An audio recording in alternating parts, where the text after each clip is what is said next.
सीमा जब पाकिस्तान में थी, उसका तलाक हुआ, उसके बाद वो अपने पिता के यहाँ आई।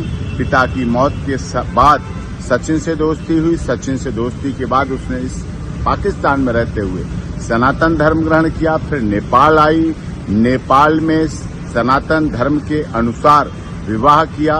विवाह के बाद फिर पाकिस्तान गई, बच्चों को लेके नेपाल के रास्ते भारत आई। भारत में आकर फिर लीगली कन्वर्जन किया, हिंदू धर्म ग्रहण किया, जिसका हिंदू धर्म लीगल कन्वर्जन सर्टिफिकेट के आधार पर। उसके बाद पूरे रीति रिवाज परंपरा के साथ सप्तपदी फेरों के साथ विवाह हुआ। दूसरे वर्ष में जब उसने प्रवेश किया, विवाह के बाद से गर्भधारण हुआ भारत में। गर्भाधान के बाद बेटी का जन्म हुआ, जिसका सब देश की दुनिया की सहमति से भारती मीना नाम रखा गया। एलियस उसका घर में नाम रखा गया मीरा रह गई। अब इसके बाद सारी प्रक्रिया एटीएस लगातार पहले से अब में और कर रही। एटीएस जांच एजेंसी सारी कर रही है। पुलिस की निगरानी अब भी पहले भी शुरू से अब तक है। उत्तर प्रदेश पुलिस माननीय न्यायालय के आदेश पर सीमा सचिन मीना के घर, अपने पति के घर ससुराल में रह रही है, जो कि भारत में जन्म लिया, भारत का रहने वाला भारतीय है। देश के महामहिम राष्ट्रपति जी के यहाँ उसकी याचिका लंबित है। सारे ओरिजिनल डॉक्यूमेंट जो पाकिस्तान से लाई थी सब सीमा के एटीएस के पास है, जांच कर रही है।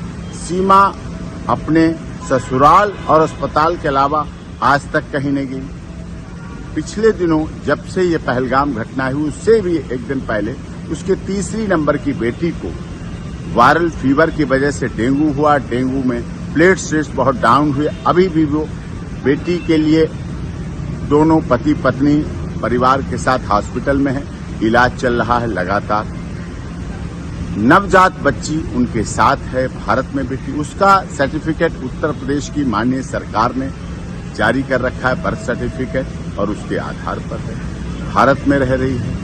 उससे इसने पहलगाम की घटना, जो दुखद घटना है, उससे इसका जोड़ना बिल्कुल गलत है। जो लोग आलोचनावश ऐसा जोड़ रहे हैं, उसकी स्थिति को देखें। भारत की अब बहू है, मीना समाज की सम्मान है और रघुपुरा में रह रही है। देश की सरकार का, माननीय उत्तर प्रदेश की योगी आदित्यनाथ जी की सरकार का, केंद्र सरकार का सदैव उसने पालन किया है।